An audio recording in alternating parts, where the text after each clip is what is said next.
I don't have a single rupee but about your Rolls Royce car. నా దగ్గర ఒక్క రూపాయి కూడా లేదు, కానీ నేను రోల్స్ రాయ్స్ కార్ ఇప్పుడు నేను కొన్న కారు ధర అక్షరాలు 14 కోట్లు. ఎలా కొన్నాను, ఎందుకు కొన్నాను, అంత డబ్బు నా దగ్గర ఎక్కడిది, ఎలా సంపాదించాను అన్నీ చెప్తాను. రోల్స్ రాయ్స్ లోని టాప్ 1 కార్ ధర $30 మిలియన్, అంటే ఇండియన్ రూపీల్లో 251 కోట్లు. ఇది కొనాలనేది నా డ్రీమ్. కానీ నేను కొన్నది రోల్స్ రాయ్స్ ఫ్యాంటమ్. దీని ధర 14 కోట్లు. అసలు కథ ఏంటంటే, నెలకు 12,000 జీతానికి 2 సంవత్సరాలుగా మిషన్ భగీరథలో పనిచేసే నేను ఇంత ఖరీదైన కారు ఎలా కొనగలిగాను అనేది. మీరు కూడా నాలా ఈ కార్ కొనాలనుకున్నా, లేదా 10 కోట్లు సంపాదించాలనుకున్నా ఈ వీడియోని పూర్తిగా చూడండి. మీరు పక్కా చూస్తారు, ఎందుకంటే 10 నిమిషాల వీడియో చూస్తే మీకు 10 కోట్లు వస్తాయి కాబట్టి. నిజమా కాదా అంటే, నిజమో కాదో మీరు చూసి తెలుసుకోండి, కానీ ఎక్కడ స్కిప్ చేయొద్దు. 2019లో నా 10th క్లాస్ అయిపోయింది. అప్పటి వరకు లైఫ్ సాఫీగా సాగిపోయింది. కష్టాలు చూసినా, కానీ నేను అనుభవించలేదు. పైగా నేను కష్టాలు పెట్టినా కూడా. 2016లో నేను 8th క్లాస్. అప్పుడు ఫస్ట్ టైం చాలా దగ్గర నుంచి ఒక హీరోని చూసిన. అతని పేరే కొణిదెల శివశంకర వరప్రసాద్ అలియాస్ మెగాస్టార్ చిరంజీవి. చాలా ధైర్యం చేసి ఆయన టచ్ చేయడానికి దగ్గరికి వెళ్ళా. ఆయనకు నాకు జస్ట్ 2 సెంటీమీటర్స్ మాత్రమే గ్యాప్. జస్ట్ బాడీ గార్డ్ వచ్చి పక్కకు దొబ్బేసి దూరంగా వెళ్ళు అన్నాడు.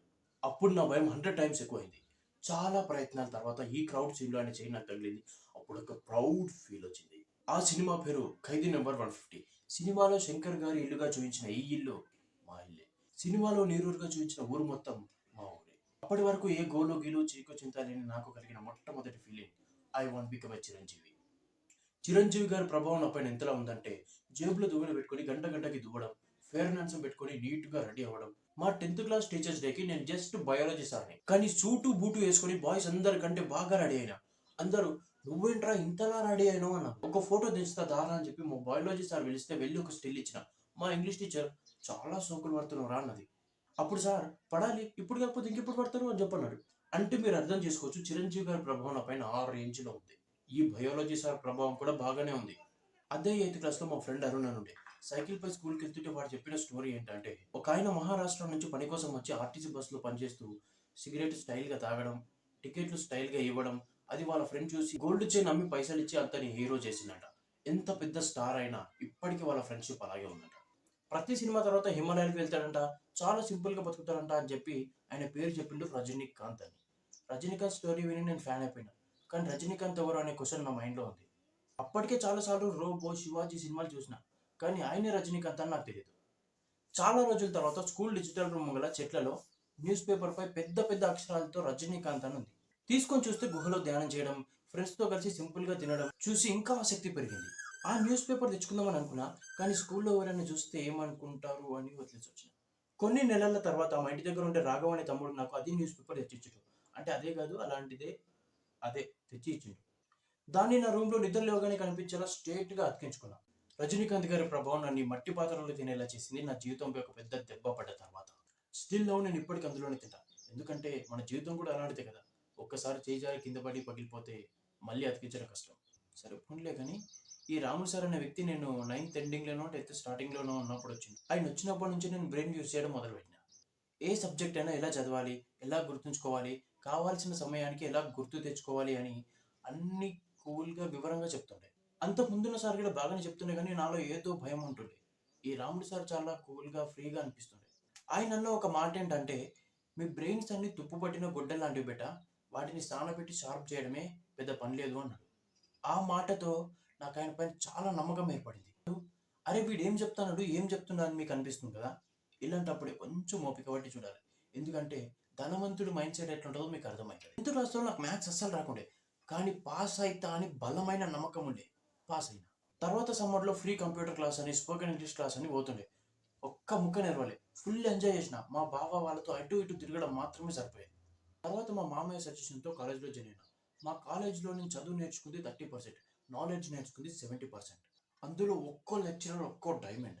10th వరకు బ్యాక్ బెంచ్లో కూర్చున్నా నేను, ఇంటర్ నుంచి ఫస్ట్ బెంచ్లో కూర్చుంటుండే. దానివల్ల నేను మంచిగా చదివినా, నాలెడ్జ్ నేర్చుకున్నా, సార్ వాళ్ళతో ఫ్రీగా మాట్లాడగలిగిన. కానీ ఇంటర్ స్టార్టింగ్లో మొదలుపెట్టిన ఫెయిల్ అవడం, ఇప్పటి వరకు ఫెయిల్ అవుతూనే ఉన్నా ప్రతి దాంట్లో. 3 days బ్యాక్ కూడా ఒక ఫెయిల్యూర్ చూసిన. ఓవర్ థింకింగ్తో మైండ్ మొత్తం రెడ్గా హీట్ అయింది. ఇలా అవ్వడానికి కారణం ఎవరు? మనుషులు. ఫస్ట్ టైం ఇంటర్ ఫస్ట్ ఇయర్లో మనం నమ్మిన వాళ్ళు సమయాన్ని బట్టి ప్లేట్ మారుస్తారని తెలుసుకున్నాం. కాలేజ్ మొత్తం భయపడే సార్ కూడా నాతో ఫ్రెండ్లా మాట్లాడతారని తెలుసుకున్నాను.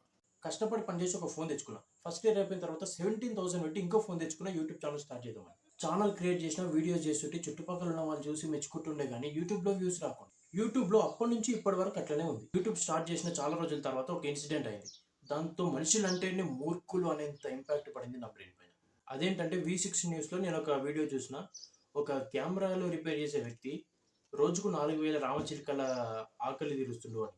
అది చూసి నేచర్ అంటే ఇష్టపడే నేను మా అమ్మ నాన్నకి తెలియకుండా మేడ పైన ఒక దాంట్లో వాటర్ పోసి 3 పూటల గింజలేసేవాడిని పిచ్చుకలకి. తర్వాత మా అమ్మ నాన్న కూడా చూసి పిచ్చుకలకి రోజు నేను గింజలేస్తూ అలవాటు అయిపోయినా రోజుకి అవి కొంచెం మంచిగా అవుతున్నాయి. వాటిని చూస్తే చాలా హ్యాపీగా పాజిటివ్గా అనిపిస్తుంది. తర్వాత ఒక రోజు మా పిన్ని కూతుర్లు మా చెల్లెళ్ళు వచ్చారు ఇంటికి. చిన్న పిల్లలు నర్సరీ ఫస్ట్ క్లాస్ LKG. వాళ్ళు నైట్ బిల్లింగ్ పైకి వెళ్ళి ఆడుకుంటూ నేను పిచ్చుకలకేసే బియ్యాన్ని వాళ్ళు మా ఇంటి ముందున్న మా పాలోళ్ళ ఇంటి పైన చల్లారు. మేమంటే ఓర్వని మా పాలోలు ఏదో చేసి అంటే మంతరించి ఇంకేదో చేసి చల్లీరు అని చెప్పి నెక్స్ట్ డే మార్నింగ్ నన్ను డాడీని మమ్మీని చీపీ కాడికి పిలిచి లొల్లి చేసి చెయ్యి అని తప్పుకు క్షమాపణ చెప్పించుకోరు.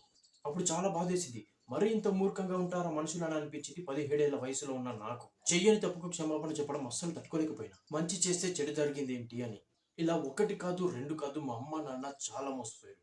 నేను చాలా మోసపోయినా. ఎక్కడ చూడు ఏడ చూడు మోసం మోసం మోసం. మోసపోయి పోయి పోయి అలసిపోయినా. ఇంతకు పెద్దవి ఇంకా చాలా ఉన్నాయి. మా నాన్న మోసపోవడంలో నెంబర్ 1, నేను 2, మా మమ్మీ 3. 2021లో నేను యూట్యూబ్ ఛానల్ స్టార్ట్ చేసిన. 1 ఇయర్ అయిపోయింది, మానిటేషన్ కాలి. చాలా మంచి మంచి వీడియో చేసిన కానీ 1 ఇయర్ లోపు మానిటేషన్ కాలి అని చెప్పి వదిలేసిన. ఆ channel name big film score. చాలా రోజులు ఆగి ఆలోచించి పెట్టిన పేరు ఇది. ఇది వదిలేసిన తర్వాత ఇంకో ఛానల్ పెట్టిన, దాని పేరు బిగ్ సినిమా గోల్. ఇది మంచి గ్రోత్ వచ్చిన తర్వాత స్ట్రైక్లు పడిపోయింది. మళ్ళీ స్టార్ట్ చేసిన బిగ్ సినిమా గోల్ నెంబర్ 1 అని, ఇది పోయింది. మళ్ళీ స్టార్ట్ చేసిన SS శ్రీధర్ క్రియేషన్స్ అని. చాలా వీడియోస్ చేసిన, మూవీ రివ్యూస్ ఇచ్చిన, ట్రెండింగ్ టాపిక్స్ పైన రియాక్ట్ అయినా. ఇందులో ఒక పెద్ద ప్రాజెక్ట్ కూడా చేసిన. ఒక ప్రొడ్యూసర్ నొప్పించి సింగర్స్ని పట్టుకొని స్టూడియోల చుట్టూ తిరిగి సాంగ్ కంపోజ్ చేయించిన. అంటే ఈ సాంగ్తో నా లైఫ్ మొత్తం చేంజ్ అవుతుందని బలంగా నమ్మిన. 2021లో సాంగ్ రాసిన. 2022లో ఒక అక్క హెల్ప్తో ఒక ప్రొడ్యూసర్ దగ్గరికి వెళ్ళి క్లియర్గా నా విజన్ మొత్తం ఎక్స్ప్లెయిన్ చేస్తే స్టూడియోకి తీసుకెళ్లి క్యూ ట్రాక్ ఇప్పించిన తర్వాత స్టూడియో అతను మా ప్రొడ్యూసర్కి సాంగ్ బాగుంది కానీ ఈ అబ్బాయి గొంతు బాగాలేదు అని చెప్తే మా ప్రొడ్యూసర్ రిస్క్ ఎందుకులే అని చెప్పి వెనక్కి తగ్గిండు. తర్వాత ఇందుకోసమే మనం ప్రాజెక్ట్ చేయలే అని చెప్పిండు. మేము ఇప్పటికీ ఫ్రెండ్లీగానే ఉంటాం, ఒకరికొకరు హెల్ప్ చేసుకుంటాం. ఈ 2022లోనే నా లైఫ్లో ఒక పెద్ద ఫెయిల్యూర్ వచ్చింది. ఆ ఫెయిల్యూర్ గుర్తొస్తే ఇప్పటికీ నాకు బాధ అనిపిస్తుంది. సరే పోన్లే కానీ 2023లో ఒక ప్రొడ్యూసర్ ఒప్పించి సాంగ్ కంపోజ్ చేయించి అందరినీ సెట్ చేసి సంవత్సరం కాలం షూట్ చేసినాం. నా విజన్ ఏంటంటే సాంగ్కి తగ్గట్టు స్క్రీన్ పైన పిక్చర్ రావాలి, అందులో ఒక స్టోరీ ఉండాలి, విజువల్స్ అన్ని కొత్తగా అనిపించాలి. అంటే కళ్ళు మూసుకొని ఒక సాంగ్ వింటే మన మైండ్లో ఒక పిక్చర్ రన్ అవుతుంది కదా, ఆ పిక్చర్ నాకు స్క్రీన్ పై కావాలి. CG రేంజ్లో ఊహించుకున్నా నేను. అందరినీ కష్టపెట్టినా, నేను కష్టపడిన. స్టోరీ బోర్డ్ వేసుకొని ఒక్కో షాట్ 10 సార్లు తీసి చూసి ఫైనల్ చేసి కింద మీద పడి 70,000లో మొత్తం సాంగ్ కంప్లీట్ చేసిన. 50 ప్రొడ్యూసర్వి, 20 నేను పెట్టుకున్నా. ఏ ఒక్క ఆర్టిస్ట్కి ఒక్క రూపాయి అయ్యేది. సాంగ్ రికార్డింగ్, స్టూడియోకి, కెమెరాకి, ఎడిటింగ్కి, కాస్ట్యూమ్కి మాత్రమే డబ్బులు అయినాయి. మెయిన్ రోల్కి యాక్ట్ చేసిన ఈయన అయితే కాలేజ్లో మా లెక్చరర్. ఆయన నన్ను నమ్మి నేను ఏది చెప్తా చేసింది. పబ్లిసిటీకి మా కాలేజ్ మొత్తం హెల్ప్ చేసింది. Principal sir, college director sir, మిగతా లెక్చరర్స్ అందరూ. జనవరి 12 అయిన వివేకానంద జయంతి వేడుకల్లో మా ట్రైలర్ లాంచ్ చేసి పెద్ద హైప్ ఇచ్చారు. తర్వాత కొన్ని రోజులకి సాంగ్ అప్లోడ్ చేసిన, మంచిగా వ్యూస్ వస్తున్నాయి. మా సార్ వాళ్ళు, నేను, మా టీం అంతా ప్రమోషన్స్ కోసం తిరుగుతున్నాం. అందులో భాగంగా ఒక తెలంగాణలో ఒక పెద్ద కమిడియన్, ఆయనకు ఫోన్ చేసినాం. ఆయన ఏమన్నాడంటే, మీరు సక్సెస్ మీట్ పెట్టుండి సెలబ్రేట్ చేసుకోండి, ఆ ఛానల్ అన్ని వ్యూస్ రావడం ఏంది, మీ ప్రొడ్యూసర్ నెత్తికి చేతులు పెట్టిండా అని కామెడీగా కామెంట్ చేసిండు. అది మనకు అర్థం కాదు. నా దరిద్రం ఏంటంటే కొన్ని రోజుల తర్వాత మూవీ రివ్యూ వచ్చిన ఛానల్ ఎగిరిపోయింది. అరే ఏమైంది ఏంది అని చెప్పి రీసెర్చ్ చేస్తే నేనే మిస్టేక్స్ చేసినా పోయింది. చాలా బాధపడ్డా, డిప్రెస్ అయినా. అందరు ఫోన్ చేసి తిడుతురు. ఎందుకంటే నన్ను నమ్మి అంత కష్టపడిన వాళ్ళ భవిష్యత్తు అంతా అందులోనే ఉంది కదా. మంచిగా వ్యూస్ వస్తున్నాయి, ఆ టైంలో ఛానల్ పోయింది. చాలా బాధపడ్డా. రోజు రోజుకు నెగిటివిటీ. ఎంత బాధపడ్డా నా దగ్గర ఉన్నాయి కేవలం 2 ఆప్షన్స్. ఒకటి అన్నీ మూసుకొని కూర్చోవడం, 2 మళ్ళీ రీస్టార్ట్ అవ్వడం. స్టార్ట్ అయితే అయినా కానీ ప్రతి వీడియోకు ముందు నాలో నాకు జరిగే యుద్ధంలో నన్ను నేనే గెలవలేకపోతున్నా. దానికి కారణం నమ్మకం. నాపై నాకు నమ్మకం లేకపోవడం. కొంత ఓటమితో పాటు ఎంతో నమ్మకాన్ని నాకు తెలియకుండానే నేను పోగొట్టుకుంటున్నా. అడ్డమైన నెగిటివిటీ వచ్చి బుర్రలో చేరి నన్ను ఇబ్బంది పెట్టడం మొదలైంది. దాన్ని తరిమి కొట్టడం కోసం రుచికరంగా ఏదో ఒకటి తినడం మొదలుపెట్టిన. అది వ్యసనంగా మారి లావుగా తయారైన. రోజు రోజుకి దిగజారిపోతున్నా. ఇదంతా నాకు అర్థమవుతుంది. అయినా సక్సెస్ అవ్వక తప్పదు కదా, పక్కా అయ్యి తీరాలి. అందుకోసం ఒక డెసిషన్ తీసుకున్నా. I want become my biggest YouTuber in the world. అలాగే మా అమ్మకు ఒక మాట ఇచ్చిన, అది తీర్చేంత వరకు గడ్డం కూడా తీయను. 5 సంవత్సరాలుగా నేను ఓడిపోయిన ప్రతి ఓటమి సాక్షిగా, నేను పోగొట్టుకున్న ప్రతి రూపాయి సాక్షిగా చెప్తున్నా.